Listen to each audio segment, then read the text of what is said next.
All the fitness he requireth is to feel your need of him. We just sang those words a few moments ago. I qualify. I feel my need of him. We're talking about a very controversial subject in these few days. I trust that my words will be seasoned with grace. I trust that as I say some difficult things perhaps in the course of my 3 lectures, that somehow the wonder of who God is will be held before us in a way that will make us want to bring people before him as opposed to simply find fault with those with whom we differ. I'm very grateful to be here for this couple-day of conference. It's a real privilege to be sharing in the ministry of the Bethlehem Conference for Pastors, partly because of the influence that John Piper's books have had in my life. He said some kind things about me. Let me return the compliment. His books have been helpful, but the one that I think I have been most influenced by has been his little volume called The Supremacy of God in Preaching.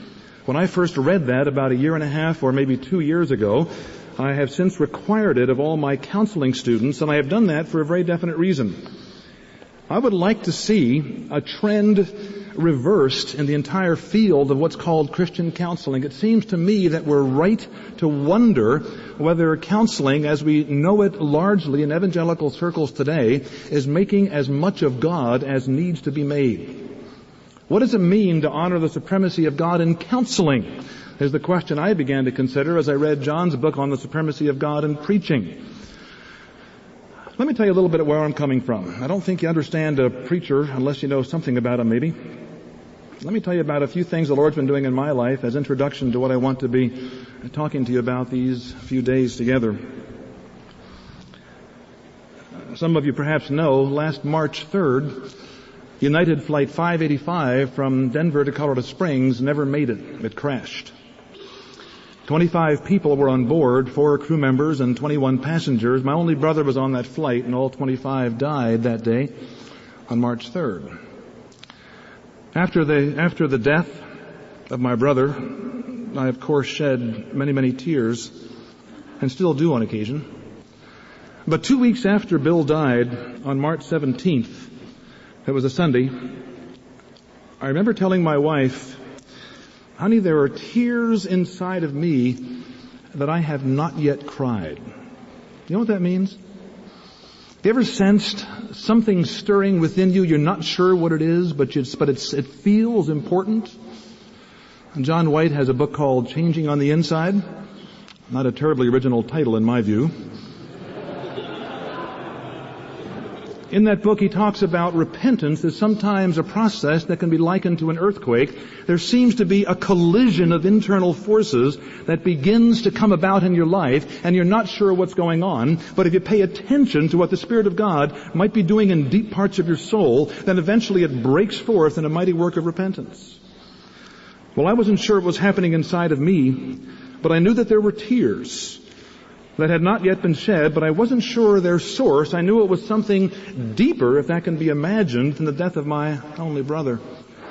That night, March 17th, I got up, couldn't sleep, went to my study, got my Bible, wasn't sure where to turn, and my first reaction, I can recall as I sat there in my study with my Bible in my lap, my first reaction was to feel intensely irritated with the Scriptures. You ever been there?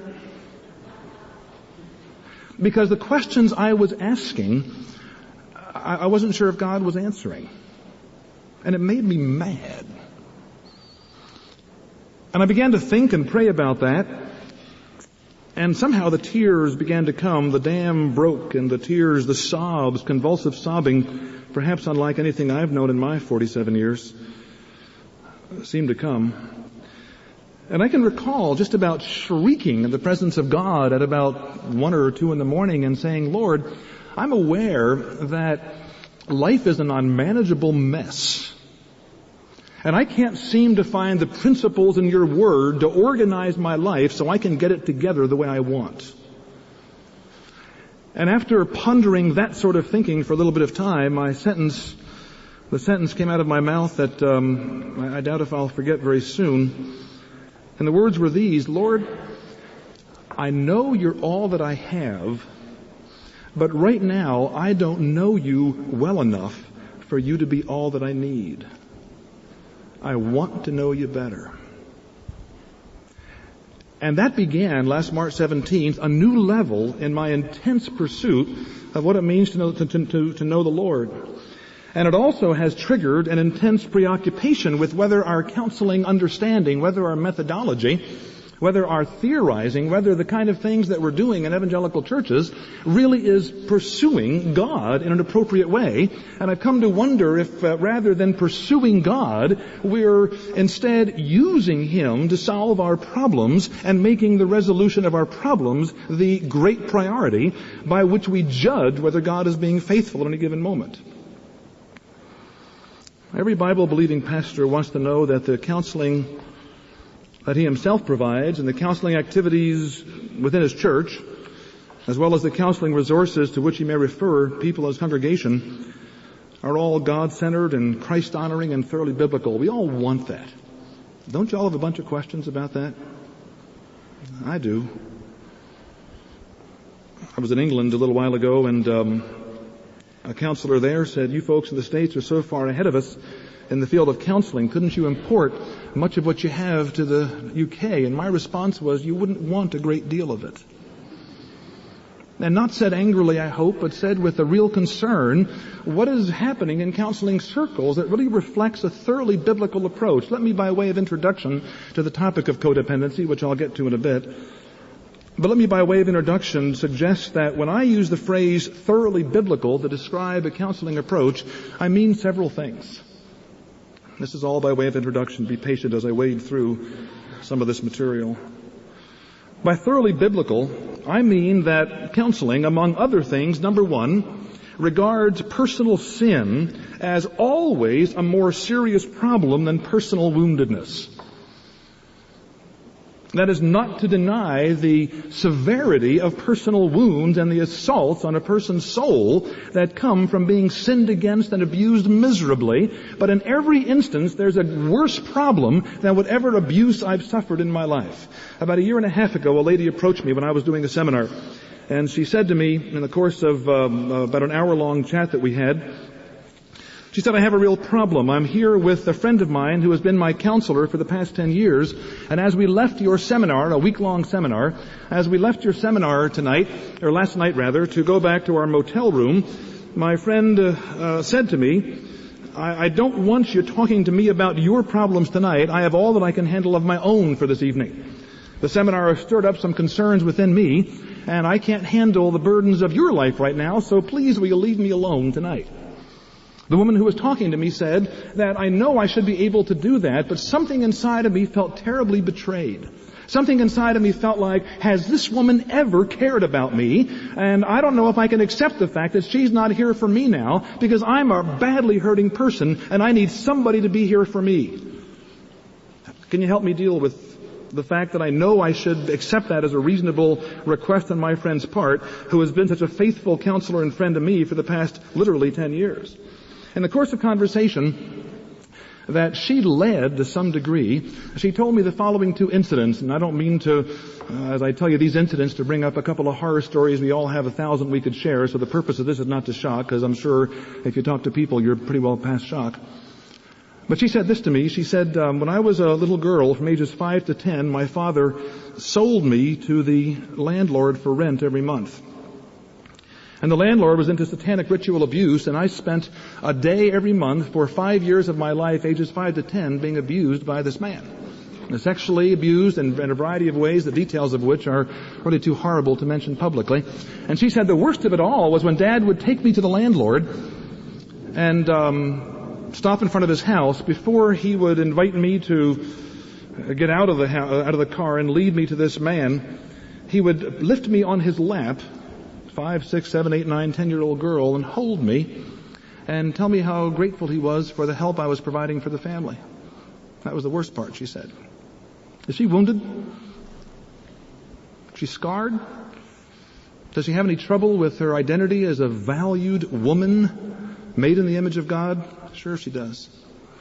She told me that when she was 3 years old, she was up in her bedroom before Christmas time with her 2-year older brother. She was 3, her brother was 5, and they were looking through the heating vents There was a heating vent in the floor of her bedroom that went down. You could see through the heating vent in the ceiling of the living room through a heating duct that was no longer operational, and you could see what was happening in the living room below. And she said it was before Christmas, and my brother and I were lying on the floor looking through these two vents, watching Mother and Dad wrap Christmas gifts in the living room below, and I was having a good time seeing what I was going to be getting.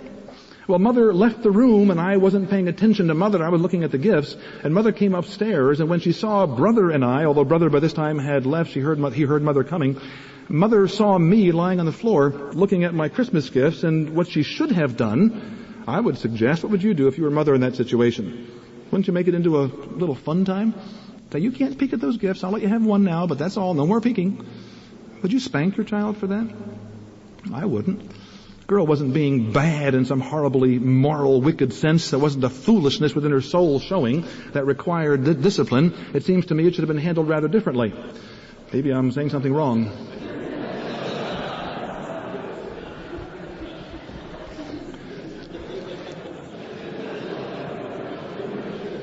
We'll use that as a barometer to see just... When Mother saw me looking at the Christmas gifts below, she went into a psychotic, evil rage, I'm not sure how to describe it, yanked off the heating vent and stuffed me into the heating duct below and left me there for 3 days. Was she scarred? What on earth do I mean when I say that all counseling that's thoroughly biblical regards personal sin as always a more serious problem than personal woundedness when you have wounds of that severity? What do you do, Pastor, when a woman tells you that story? My next sentence to her, if she told me those stories, I said, I wish your mother and father were here. I'd want to punch them. Makes me mad. You get mad? But then I said something else. I said, tell me about your worship. Her whole mood changed. She looked at me viciously and said, I don't worship. I can't. Why not? The first time I ever remember praying was when I was in that heating duct for 3 days, and I prayed God would let me die. He failed to let me die. He didn't answer my prayers, and now I have a case against him. What's her deepest problem? All counseling that's thoroughly biblical, I would suggest, regards personal sin defined very deeply. An energy, a rage against God, as a far more serious problem than personal woundedness. And we must not say that in a way that makes us insensitive to the legitimate hurts of people. Secondly, I would suggest that thoroughly biblical counseling is counseling that recognizes that finding God to both enjoy and serve Him is a very different enterprise than using God to resolve our problems and relieve our pain. Thoroughly biblical counseling recognizes that finding God to both enjoy and serve Him is a very different enterprise than using God to resolve our problems and to relieve our pain. And even when the higher power is identified as Christ, the mood so often still is that God is useful and therefore to be worshipped. And that strikes me as a problem. I remember years ago a man came to see me. He was on my calendar. I didn't know him when I was in private practice as a clinical psychologist in South Florida.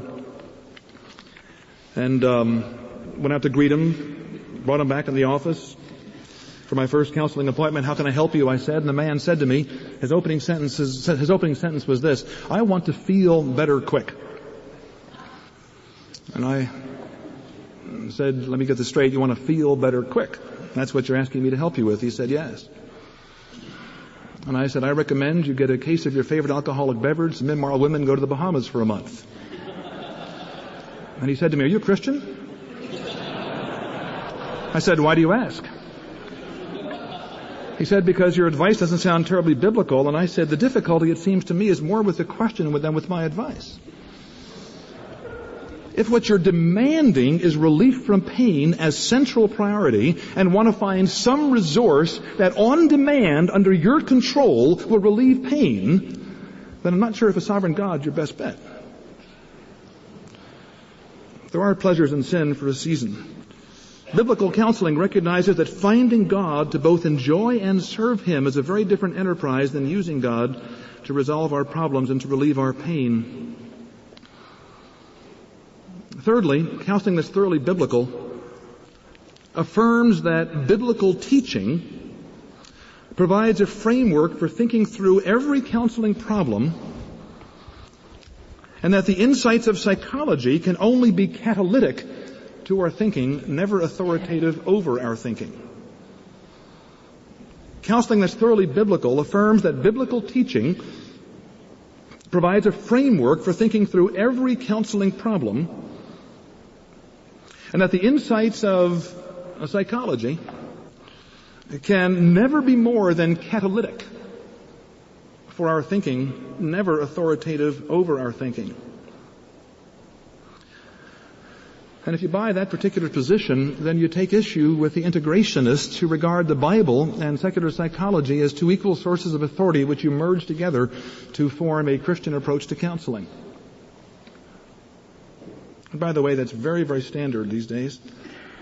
In many counseling circles, it seems to me the Bible is thought to be, since it is regarded as not a counseling text, and does not therefore speak in the minds of many to psychological problems, we therefore must close our Bibles and open up our secular psych textbooks and use them as authoritative, being careful never to contradict the Scriptures, but not depending on the Scriptures. My position, my understanding of biblical counseling, is to assume that God has not written an irrelevant book, and that He knows me far better than I know me. I'm too stupid to ask the right questions. Therefore, when I exegete, I must come to the text asking, what questions has God bothered to answer, and to assume they're the important ones. And to assume within the framework of the questions that God has bothered to answer, all the questions that life requires me to ask will be sufficiently addressed. That's an assumption I make. By the way, that's a tough one to honor. That's a real tough one to honor. Ever counsel with a sexual abuse victim? How do you find biblical direction for counseling with a sexual abuse victim? If you look in your concordance under S or A, you don't find any material that specifically gives God's wisdom for dealing with sexual abuse.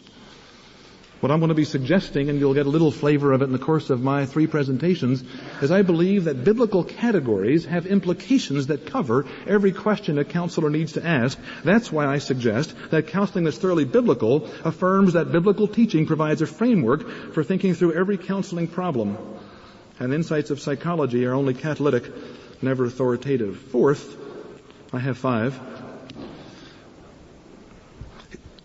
Biblical counseling, among other things, number 4, realizes that we exist for God, He does not exist for us, and that a focus on affirming our value and setting boundaries to preserve us from assaults on our value may develop an illegitimate sense of wholeness that fails to disrupt congenital self-centeredness. Did you follow that? That's a bunch of words, isn't it? I'll say it again. Biblical counseling, fourth, realizes that we exist for God. He does not exist for us. We exist for Him. It's the first part of my 4th point. And that when you get that reversed, and the focus becomes on affirming our value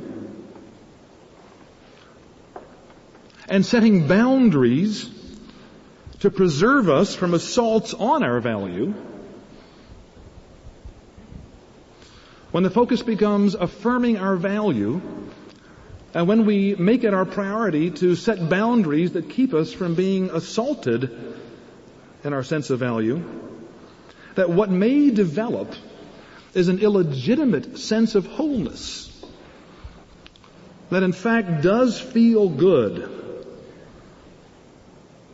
An illegitimate sense of wholeness that is illegitimate precisely because it fails to disrupt our congenital self-centeredness. If that woman were to tell you her story, Wouldn't you want, as I think I should, to affirm that lady's value in spite of what happened to her as a child? Wouldn't you want to affirm her value and to say that the way your parents treated you is no accurate reflection of your value as an image bearer? You should never have been subjected to that kind of inhumane cruelty. God's punishment always respects the dignity of the individual. Dorothy Sayers said that God's greatest compliment to man is hell. If you want your own way, God will let you have it, and hell is the enjoyment of your own way forever. There's a dignity about it, a horror about it, but something very different than this mother did with this lady. I would like to affirm that woman's value, but I would suggest that once you make the affirmation of value the central enterprise in your efforts to work with people, that you're in danger of promoting an illegitimate sense of wholeness where a person might learn to feel good about themselves, but may never disrupt the real problem for which the Lord had to go to the cross. Lastly, counseling which is thoroughly biblical is counseling which assumes that God's Spirit is the agent of all change that pleases Him.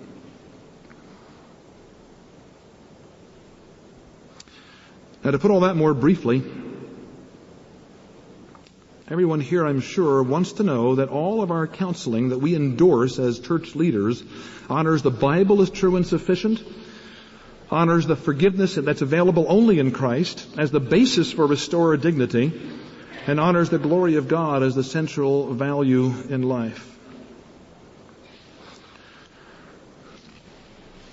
We're living in a very interesting day. As I read the trends, it seems to me in the secular world and filtering into the Christian world, there are two major movements for the Christian pastor to be concerned with. I'm sure there are many more, but there are two that have caught my attention. And the one is our topic for the conference in terms of my presentations, and that's the codependency movement. The other is the men's movement. That's a big deal. Is that big in your areas? Robert Bly's book, Iron John, and Sam Keen's Fire in the Belly? That's a very big movement now that's getting a lot of attention, and churches are beginning to ask questions about what does it mean to be a man versus a woman. Some of you know Piper and Grudem's book, Recovering Biblical Manhood and Womanhood. I recommended that book highly, my endorsements on the book. It's an important book because it's starting to talk to us about the fact that there really is such a thing as biblical manhood, and the movement that is getting popular in secular circles is one that is infiltrating into our churches in a variety of ways in an attempt to define masculinity, in my mind, in some rather uncertain at best, and I think sometimes rather badly unbiblical ways. There are two movements to be concerned about, among others, in terms of the secular world infiltrating the Christian church. The codependency movement, which is my topic, and the manhood movement, which is a topic for another time, perhaps. Last summer, I had the opportunity to go to CBA, the Christian Booksellers Association. They got about 11,000 people came to that. It was a 5-day conference in Orlando, Florida, and their exhibition hall was about the size of 4 football fields, and I wandered that. A person that likes to read has quite a time wandering through 4 football fields of books. But the thing that disturbed me as I wandered through all the displays was that the predominant bestsellers in almost all the publishing houses were books that had to do with self-help. Recovery-type books. Books on overcoming addictions. Books on recovering from shame and dysfunctional families. Books on setting relational boundaries. On developing intimacy and clearing and learning how to change from the inside out. That was there as well. And what I want us to understand is that every counseling book has a very definite theology of sanctification behind it. When we evaluate the codependency movement, we need to ask, what are the presuppositions that are going on beneath the codependency movement that we need to identify and see whether or not they square with our understanding of the Scripture? Don't make the mistake that I think too many people make, too many pastors make, in my experience at least, to assume that somehow counseling is an enterprise that is separate from the work of the pulpit and that it really is its own specialized discipline. I was talking to a professor at a major theological seminary his specialty was systematic theology, and I asked him a question, tell me your views on the counseling that's taught at your seminary, and he said, I have no views, it's not my field, I'm a theologian. I don't think that's a good answer. I really, really don't. When I went through my graduate training at University of Illinois, I was 21 when I began my graduate studies, and I was a naive kid, and I just assumed that becoming a psychologist was very similar to becoming a dentist. You learn how to scientifically do certain things, and because I was a Christian, I do them ethically and morally, but what I did was going to be no different than what the secular person would do. When I went through my training, I began to become aware that what my training was teaching me were things that the Bible spoke to. There's an overlap. Every counseling model, every approach to counseling must be viewed not as a medical scientific specialty that makes you as pastors, feel incompetent. Jay Adams' book, I think, was terribly helpful, Competent to Counsel, when he basically said, look, if you know the Scriptures, you've got the basis for intervening in people's lives adequately. I concur with Jay. We differ in a lot of things. I concur on that. I think that's a very important point.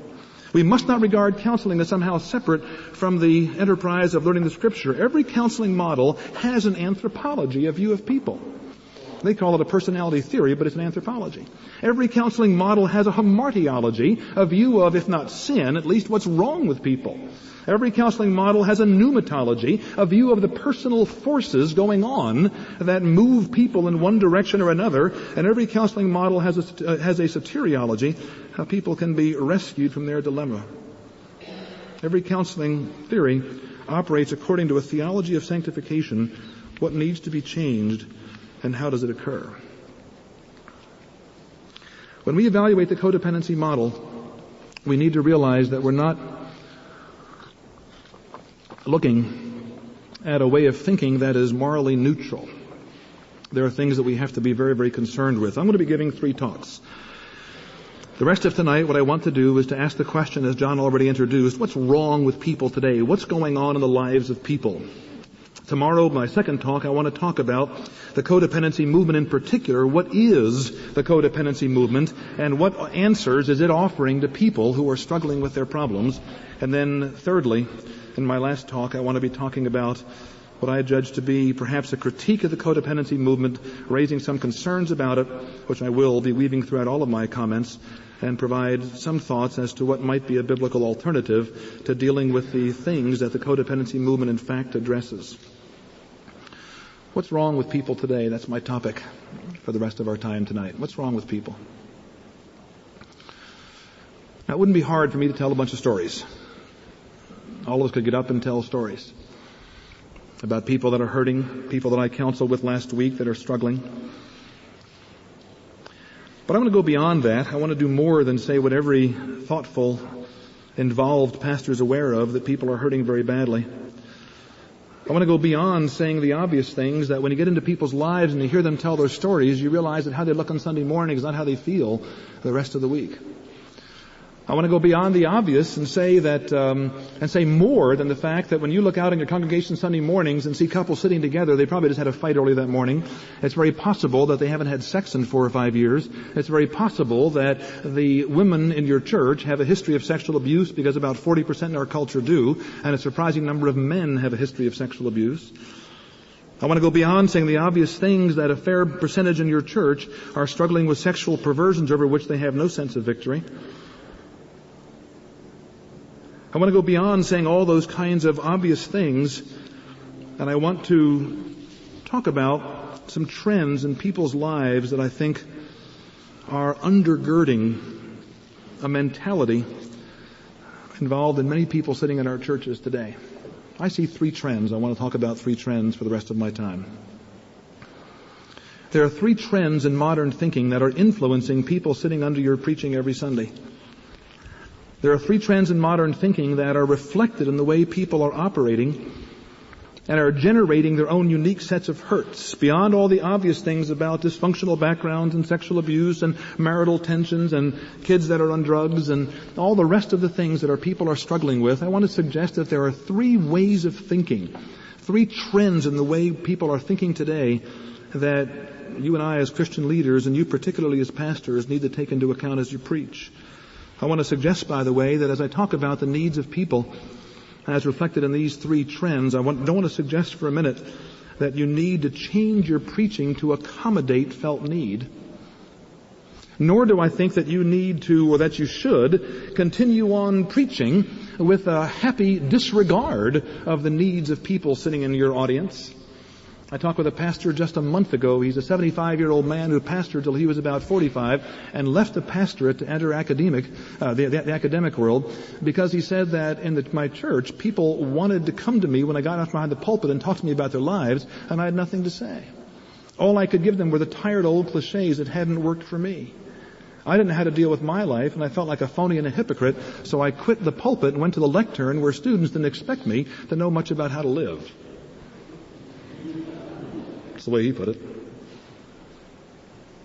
I don't want to suggest that we need to accommodate our preaching to felt need, but I also want to say that we need to take into account felt need, and maybe one of the tasks of preaching is to seek to change the awareness of people, to move them from what they feel as need to what in fact their real needs are, and then speak to that. Now that's a very different approach. What are the felt needs? What are people struggling with, and what are the thought patterns that are reflected in their felt needs? I want to suggest 3 trends. This is by no means meant to be exhaustive.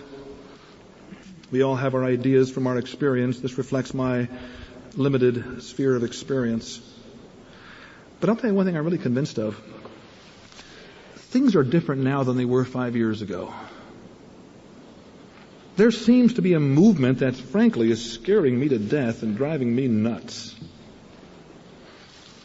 There seems to be a way of thinking, a way of approaching life that strikes me as very, very different than what I was contending with just 5 or maybe 10 years ago. Something's going on. I don't know what it's all about. But it seems to me that maybe we can describe or at least get at whatever the differences are in our people sitting in the pews by talking about 3 trends. Trend number 1.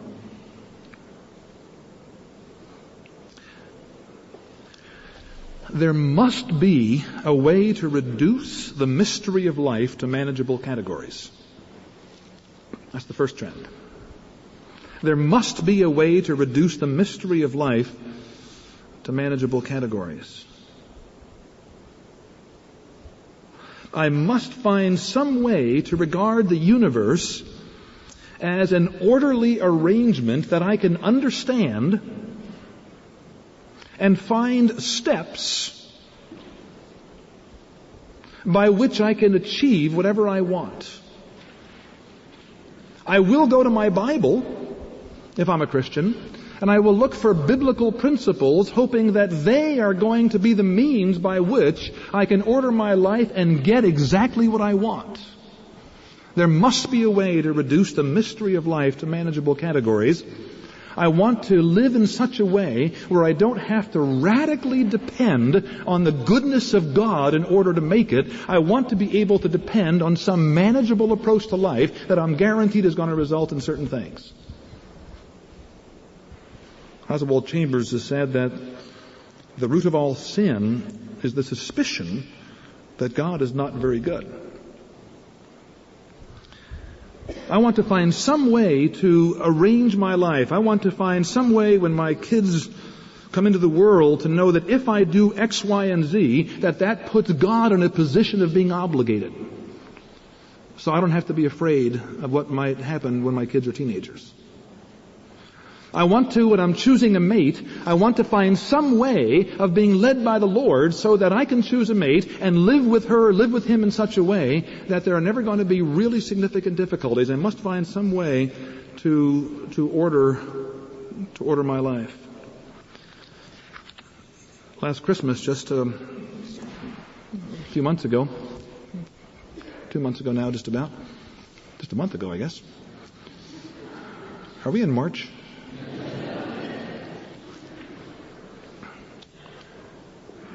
I got word that a pastor whom I have a slight familiarity with, a good friend of mine, knows him very well, his 24-year-old son committed suicide on Christmas Day. When you hear that, what does your mind do? I've got a son who's 23, another one who's 21. First thing my mind did was, how do I make sure it doesn't happen to my kid? Where did the pastor blow it? Did the pastor not call his son often enough If that's the case, I want to get on the phone and call my boy right now.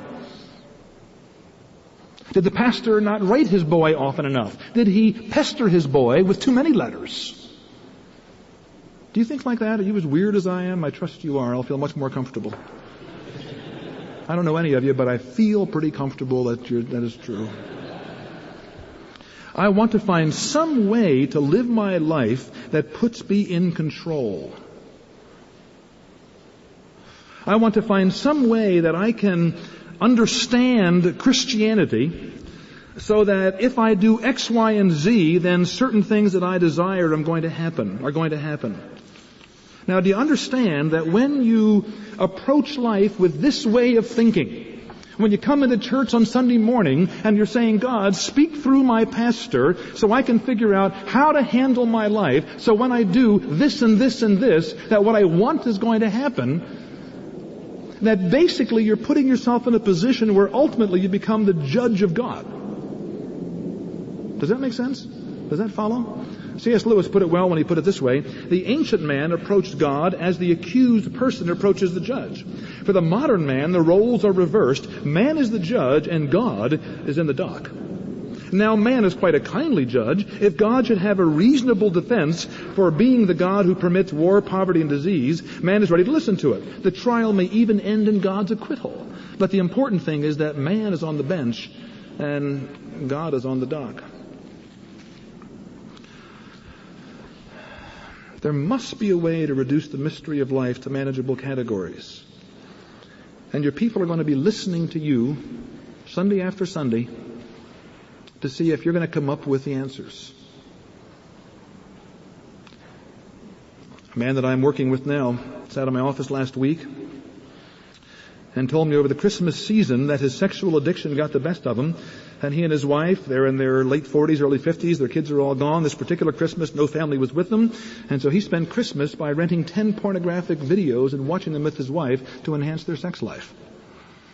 He called his previous therapist in the middle of all this, and his therapist said, "You're into your addiction." His question to me was, I want to find some way to unravel whatever is going on inside of me so I no longer have to struggle with this. Can you tell me exactly what to do?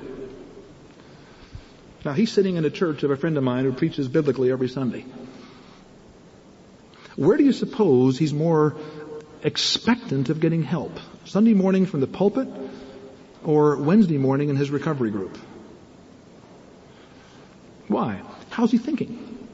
There's got to be some way to figure all this out so I can understand my past in a particular way, so I can grasp how my father let me down, which created a certain vulnerability inside of me. My masculinity is not felt very strongly. I'm afraid to approach my wife in certain ways, and looking at pornography gives me an illegitimate sense of masculinity. I've got to find some way to organize this and have a way out of it that I can manage, and on demand the problems will be relieved. Pastor, do you have any answers for me? All you do is tell me it's wrong and trust in the power of the Spirit. You've got to do better than that. Got to be a way. We're getting away from the need to trust in the character of God by finding strategies that we can control to make our lives work. As I understand, the focus of many 12-step groups is not on the character of God, but rather on manageable categories for making life work, all done with God's help and blessing. That's the first trend. The second trend, and this strikes me as interesting. It's an interesting shift. As I wandered through the CBA last July, I noticed something that struck me as significant, that there seemed to be fewer books on how to live biblically to stay out of bankruptcy, fewer books on how to live biblically to promote intimacy between you and your partner, fewer books on how to raise your kids so they turn out right, and most of the books that I discerned, at least, the trend is an obvious one, I suppose. Most of the books had more to do with how to get your internal self together. The second trend is this.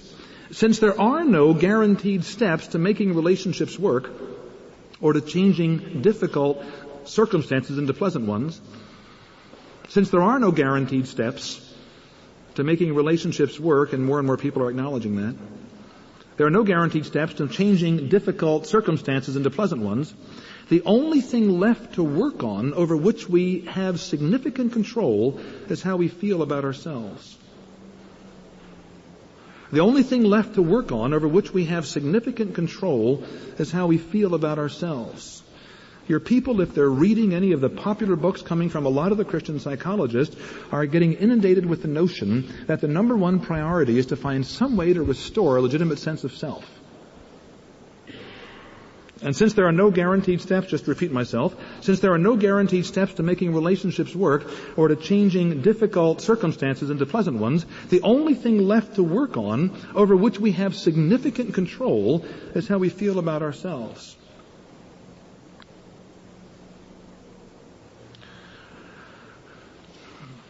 I attended this church on Sunday morning. We worshiped here together yesterday, and John preached on abortion. It was an excellent sermon. I'd say that if you weren't here. It was good. The sentence I'll not forget from that entire sermon was in his closing prayer. I've not told him this. In his closing prayer, after speaking on the fruits of darkness, the deeds of darkness, the works of darkness, he made a clear distinction between fruits of light and the deeds of darkness. But after speaking on the works of darkness and suggesting that abortion is certainly something which God is opposed to, which is a wicked wrong. In his closing prayer, he prayed along these lines. I can't recall the exact words, but the gist of it was this: Lord, there are no doubt some women in this room right now who have had abortions. What would his next sentence be? I would think in many churches the next sentence would be, Lord, help them to feel accepted. His next sentence was, Lord, help them to feel the sting of what they have done and to be driven to the embrace of Jesus. Now that's different. That reflects a higher priority than saying my number one priority is to restore a sense of value to my existence. The restoration of self has become the primary value in our day. That gentleman that took his life on Christmas Day, a 24-year-old young man, went to Moody Bible School, and 20 of his classmates, of his former classmates, came to the funeral. And they stayed, many of them, at the home, or they spent an evening at the home of a good friend of mine. And my friend told me just a few days ago that when she was with these 20 young people who were there to mourn the loss of their friend in Moody Bible days, that she was amazed as she listened into the conversation of these 20 young people. What you'd expected to talk about, I presume, would be, we never thought it would happen. Or we knew he was depressed, we didn't know it was that bad. Those would be the kind of sentences that I think I'd expect from the peers of this gentleman that took his life. But that wasn't what they said. You know what they said? The theme of the conversation was, at least he's out of the mess.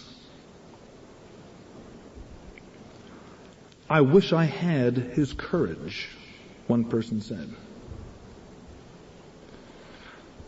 Aren't those sentences? Are those young people sitting in your church Sunday morning? What are they saying? Are they saying that life is such a chaotic mess that there's no way to put it together? Our only hope is somehow to reclaim some sense of personal value, some sense of worth, some restoration of our dignity as people in the middle of a confusing, chaotic world. Our only hope is to somehow relieve that terrible emptiness and pointlessness and poverty of relationship that is deeply felt. That's the only thing I can hope for, and I'm going to get it, and if I can't, then I'll check out. Is that happening in people sitting in your churches in the morning? It's true that all of us do live outside of the garden. C.S. Lewis put it well when he said that God gives us many resting places in our journey home, but he never allows us to mistake any of those resting places for home. We're out of the garden. A few months ago, well, no, it's more than that. Actually, February, that's a long time ago. My wife had a lump in her breast that was diagnosed by a needle biopsy as questionable. We went to the hospital one morning to have the lump removed. The surgeon insisted she remove the lump and do a more thorough biopsy. I was sitting in the waiting room as the surgeon was taking out this lump out of my wife's breast, and obviously I was praying hard, aware that... Please turn the tape over now for the remainder of the message.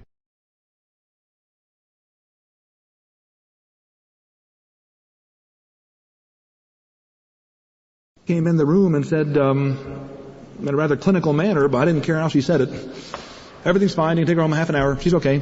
She walked out. And as she said that, I can recall feeling for just a few moments, I think I'm back in the garden. Everything's okay. You ever been there before, that kind of a situation? Some of you had the bad news. I had good news. And I just was ecstatic. And when I went in to get my wife, she still had the anesthesia, the local anesthesia. She was feeling no pain. She got up, she got dressed. And I was so excited because she was healthy. I said, "Honey, well, let's celebrate anything you want. What do you want to do?" She took advantage of the scene. Well, I was so happy I was even willing to go antiquing. And I said, "I'll buy you anything you want. You want that hutch? We'll find a way to... We'll buy anything you want." For a few moments I felt like I was back in the garden. 10 days later my brother was killed. We're never quite back in the garden. Have you noticed?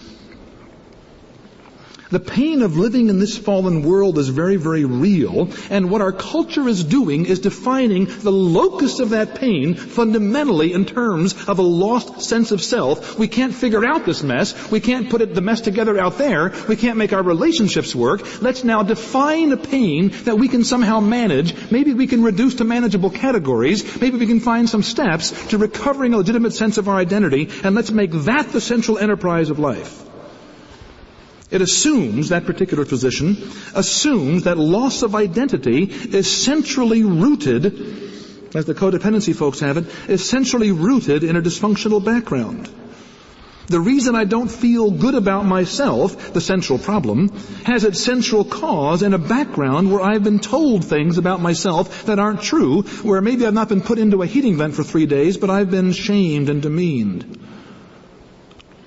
That recovery of identity is learning to battle the messages from that background. And many of your people who are reading the self-help books are coming Sunday morning saying that my number one priority above everything else is to recover a sense of identity, because I can't make sense out of this world. I've got to at least feel good about myself. And the reason I don't feel good about myself is I've been raised in a background that's dysfunctional. And what I must learn to do is battle the messages from that background. Pastor, teach me things that God is saying about me that compete with what my parents and my other background factors have said about me, and teach it in a way that's powerful enough to compete with those negative messages. Is that what you're giving your people Sunday morning? If you're not, then a lot of your people are going to be very dissatisfied with you. Should you accommodate to that felt need? Or do you need to reshape what's going on in people's hearts and minds, and then speak to that? When you take that position, when you honor that trend, that the most important thing to do in this crazy world is to regain a sense of my own value, then the gospel becomes reduced, it seems to me, to the provision for help in that battle. The gospel becomes reduced to nothing more than an affirmation of human value. And one of the sentences that I've heard time and time again, a sentence that has some legitimacy to it, but it's not a central sentence, is that Christ died for me, and that proves my value. As opposed to saying, Christ died for me, that proves His love and my sinfulness. Did He die for a non-valuable person? No, I bear the image. That gives me wonderful value. I understand that. But the central thought has to do with the fact that the death of Christ is atoning for my sin as opposed to affirming of my worth. It reflects God's worth, not mine. Although my worth is won in the process or reclaimed in the process.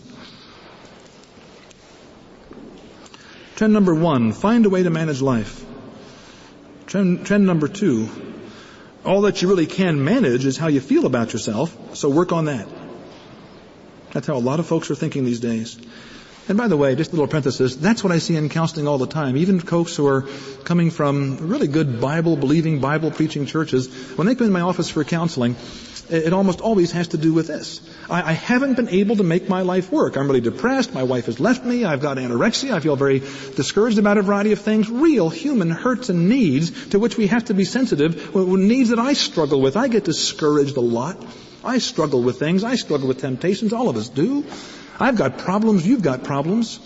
But these people are coming in, it seems to me, generally saying that I can't understand how to put it all together, and I'm not finding it in my church, so let me see if I can find it in counseling. Will you reduce the mystery of life to manageable categories, and they don't say this, but they really mean this, so I don't have to get to know God well enough to trust Him implicitly. I want to have a strategy that will replace trust with my effort to make it all work. I want my world to be predictable, manageable, under my control. But I've kind of given up on that to some degree in terms of making my marriage work. I've come to realize no matter how I behave, I can't get my husband to stop drinking. I've come to realize no matter how much I interact with my kids in certain ways, I can't get my daughter to be moral. I can't get my kid off drugs. I can't get this. I can't get that. So let's get down to the important things. In the middle of all of my failures, in the middle of my terrible background, will you help me find some way to at least restore a sense of my own value as a human being? Find a way to manage life, trend 1. And all that you really can manage is how you feel about yourself, so work on that, trend 2. The third trend, given how badly we've all been hurt, the third thoughtful trend, the trend in thinking, given how badly we've all been hurt, no one can blame you for devoting your energy to finding yourself. Given how badly we've all been hurt, no one can blame you for devoting your energy to finding yourself. Wouldn't you feel that way if you'd been locked into a heating vent for 3 days? Or sold your landlord every month for 5 years? Wouldn't internally you say something like this? If somebody knew what I've endured, if anybody really understood the pain that I feel in the core of my being, if anybody really understood how badly I feel, then they would applaud as opposed to judge me for devoting all of my resources to repairing the wound, given how severe the wound is. Don't we all regard pain as the great justifier of action? If somebody right now in the middle of this lecture, we're almost at an end, but if somebody at this point in the lecture were to stand up and scream and run out the door, we'd all have a variety of reactions. But I presume that we'd be at least curious. And if we found out that the person had a sudden attack of a kidney stone, would anybody rebuke him for being rude to the rest of us? Well, of course not. Because that kind of pain justifies efforts to relieve it. And that's how we think morally, that if there's a deep pain in my soul, and now catch this phrase, a pain that God hasn't protected me from, then I'm justified in doing whatever is required to see to it that that pain gets relieved. There was a woman who approached me, it's been about 2-3 years ago, I guess now. She told me that she was in a church on a Wednesday night at a choir practice, and she was the last person to leave the church that night in the middle of a fairly large city. And she went into the parking lot. It was dark. She was the last one. Her car was in the parking lot, the last car. And a teenage boy, a 16, 17-year-old boy, abducted her at gunpoint when she left the building and took her away for a full 24 hours and required her to commit vile sexual acts on threat of death. And she didn't want to, but she cooperated to avoid getting shot. He had a gun to her head, and she involved herself in some terrible sexual acts. She comes to you, Pastor, for counseling. What are you going to do? What are you going to tell her? How do you talk about that? Well, she went to a counselor who has taken David Seaman's work on healing of memories, much of which I think is very much to be applauded. I think it has some weaknesses and much to be applauded. But she went to a counselor who took his work and trivialized it badly. And what she told me happened when she went to this counselor. The counselor said, what we're going to do is we're going to visualize, I'm going to have you visualize all the things that happened to you during that 24 hours, and I want you to visualize Jesus there caring. Her response was, that's my problem. I believe he was there and he didn't do anything. You see, ever since Adam and Eve sinned, we all have inherited a legacy to wonder if God is all that good. Is he withholding? What should Adam have done when Eve brought him the fruit? There's some debate on this. My understanding is that when the scriptures say that Eve turned to Adam, who was with her, and gave him to eat of the fruit, that it's very possible that Adam was there the whole time Eve was being tempted. There's some support in the text for that particular position. A huge question to ask is, if he was there while the serpent was tempting Eve, why didn't he talk? And men ever since shut up at all the wrong times. What's the major complaint of women?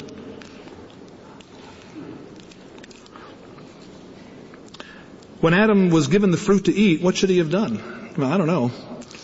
But I suppose one thing he should have done at least was to honor the biblical absolute that he had received from God, the absolute from God directly communicated to him, not the biblical absolute in that case, but obviously the Word of God. And he should have gone to God and said something like this: God, I'm in a pickle.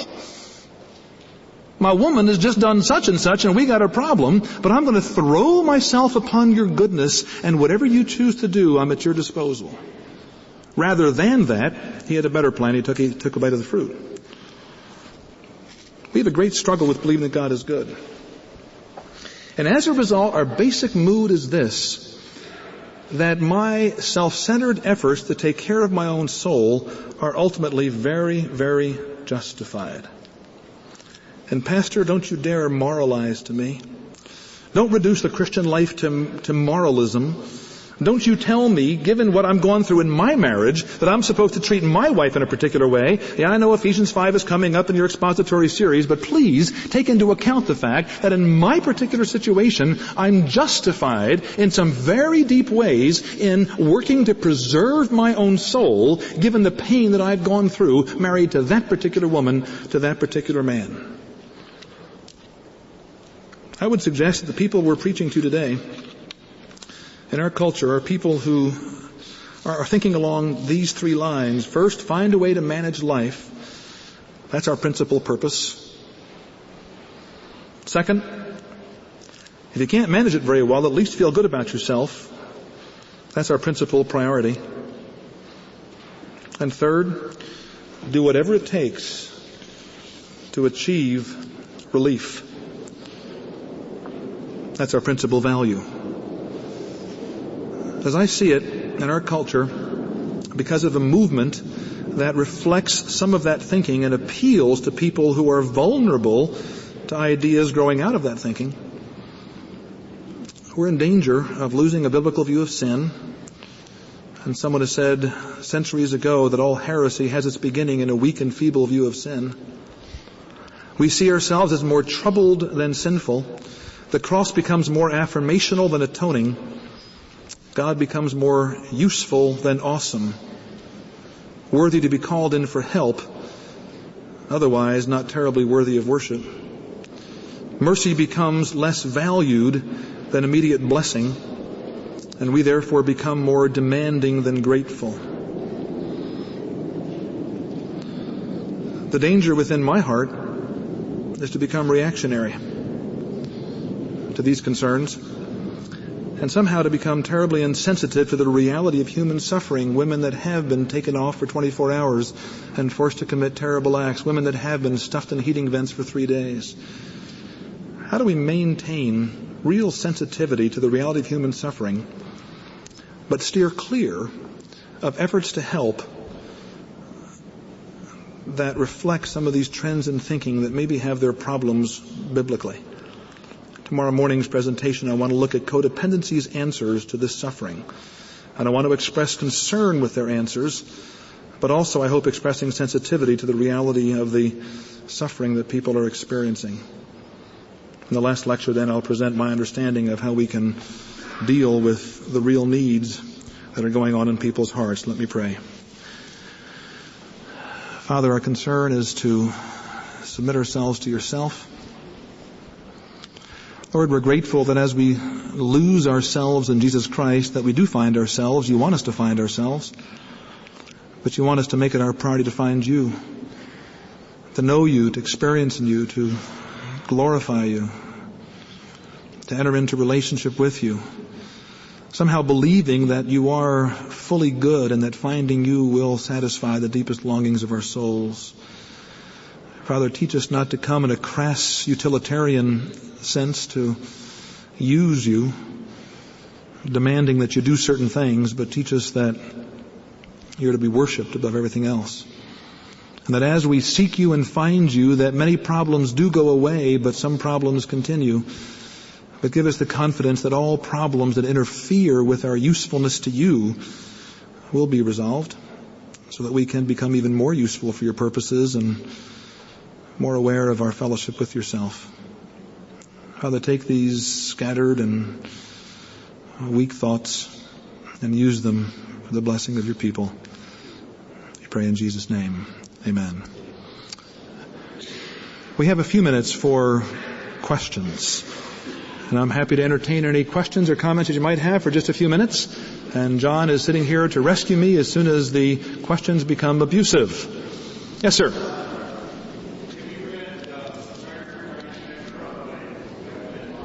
Yes.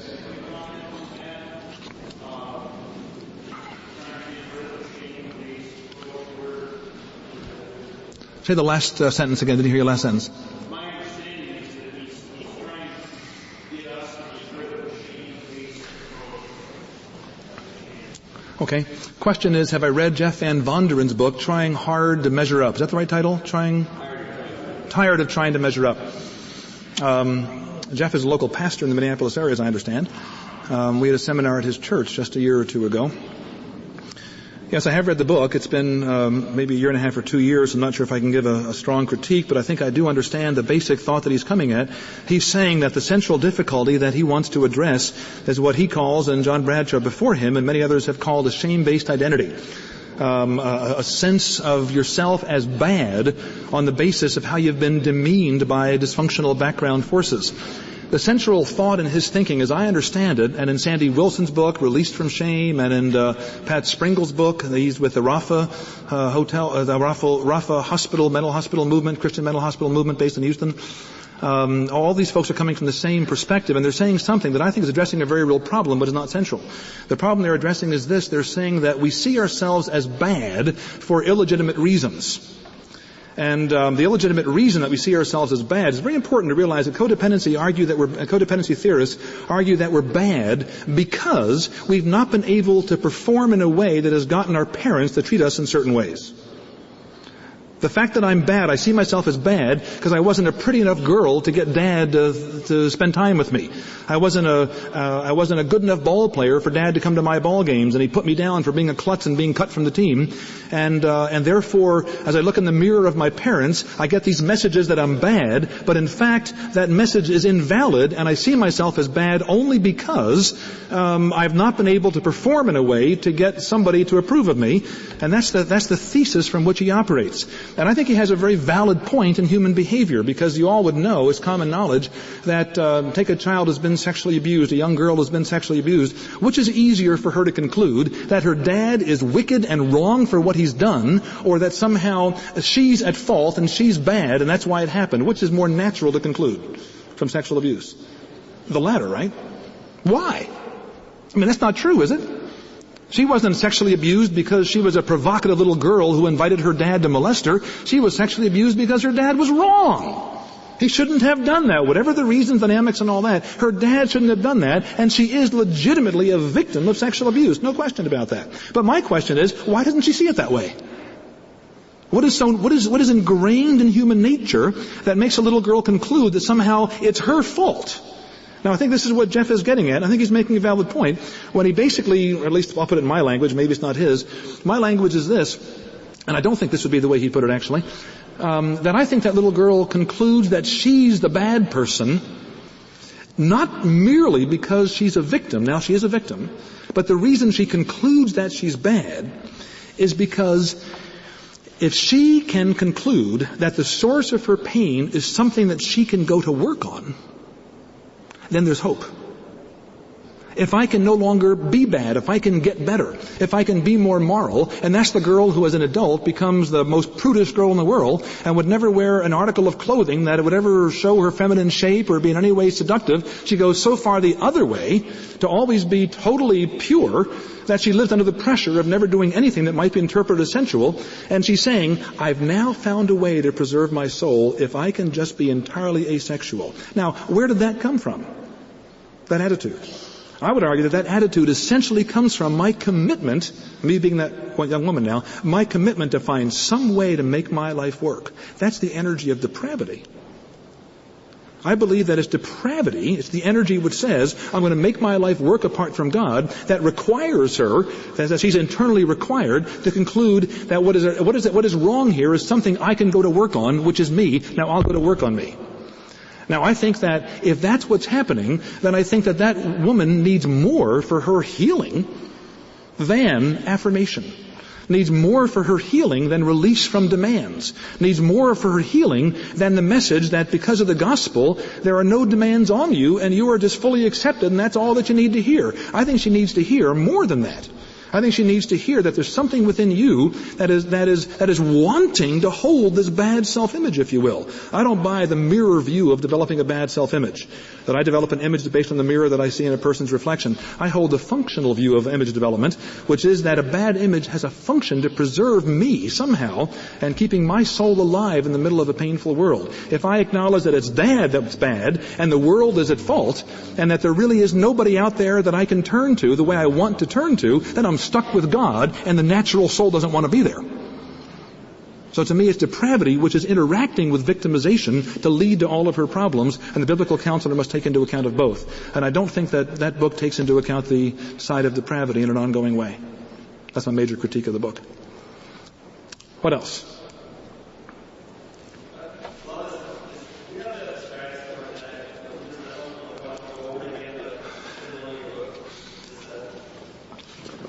Oh dear. I just made it up. I have no idea. Let me think. Where have I written about that? I don't know if I've written about that particular point the way I've just said it. Yep. That'll be repeated.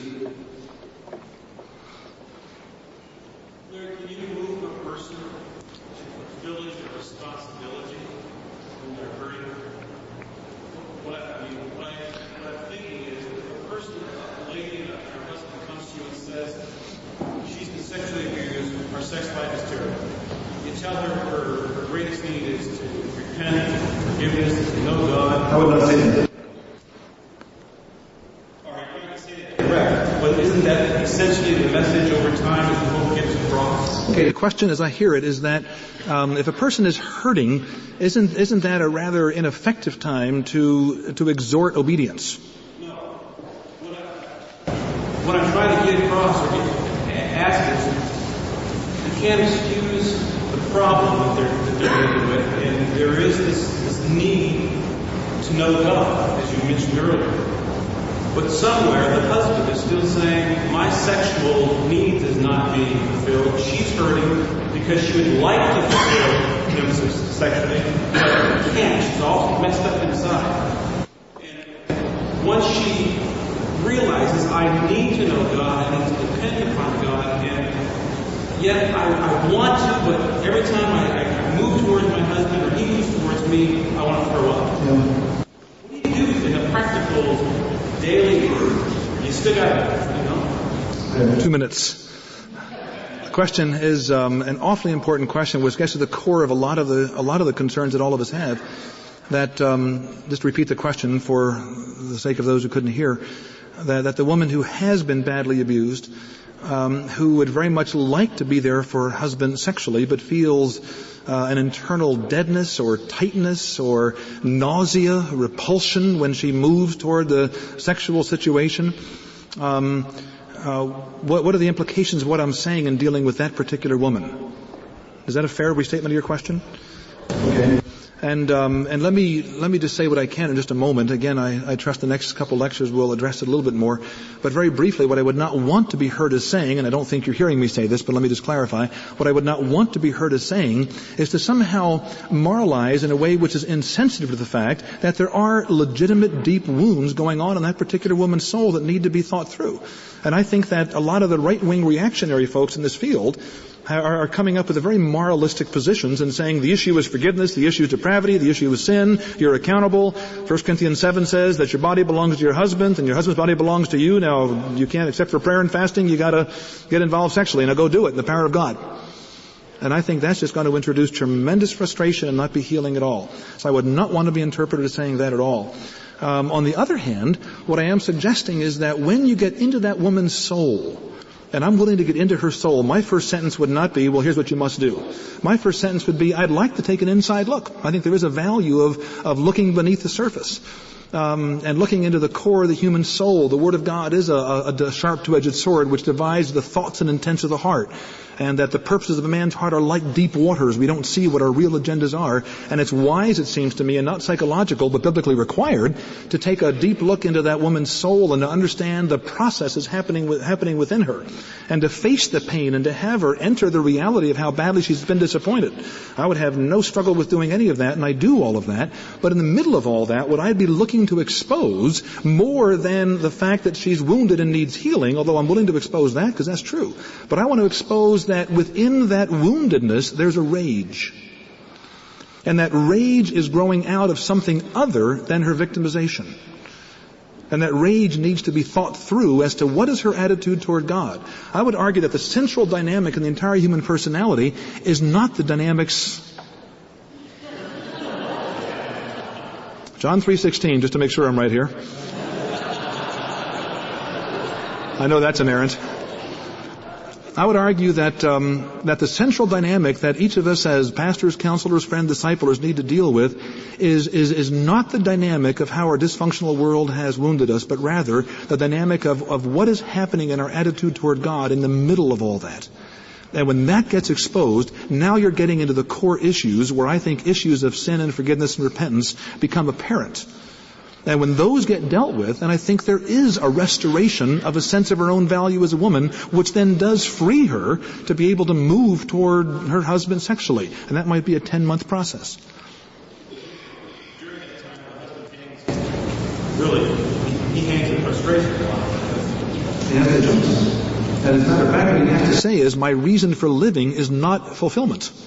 The fulfillment that comes in that particular way, that's a legitimate desire, but it's a very illegitimate demand. And my ultimate goal is to please God. And am I willing to forego legitimate pleasures that I have not a right to, but a legitimate longing for? Am I willing to forego those in a willingness to minister to my wife? In the very same sense that if a wife were physically harmed in some way and sex were no longer possible, what does a man do then? For the rest of his life. He can't have sex with his wife. What does he do? Well, he gives it up. And that's a hard calling.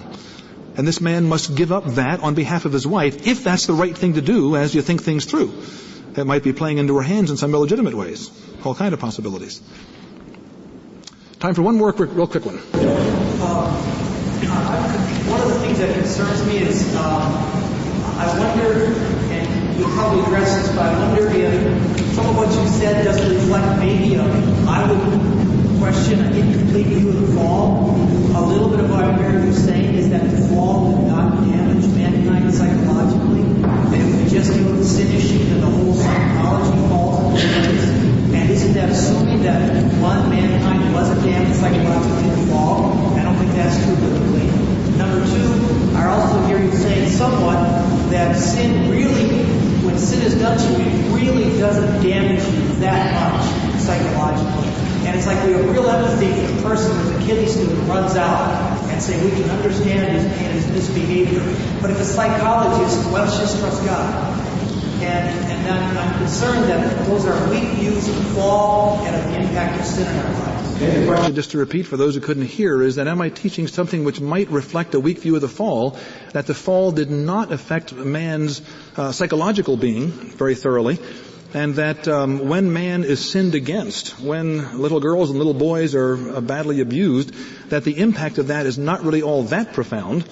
and that we are right in minimizing the impact of abuse and saying that all is required is simply to trust God. I think my biggest fear is that I'll be heard saying that, because that's not what I want to say. I deeply believe that when that kind of abuse takes place that I've described, and we all have our horror stories, that I think the impact is profound. And I think there's a profound impact on that little girl's ability to trust.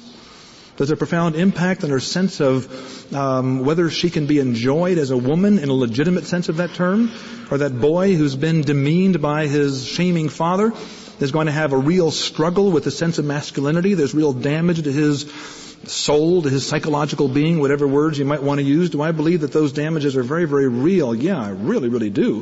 The basic point I think I'm making tonight is, while I'm willing to acknowledge that those problems are very, very deep and very, very real, I want to argue that as real as they are, there is something further that requires even more attention. If I go into a physician with a terrible migraine headache, I don't want him to say, well, your migraine headache's no big problem, you got a worse one.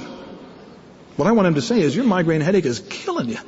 I mean, maybe not literally, but it's really hurting you terribly badly, and I'm concerned about the pain in your head, but I've also discerned a spot in your lung.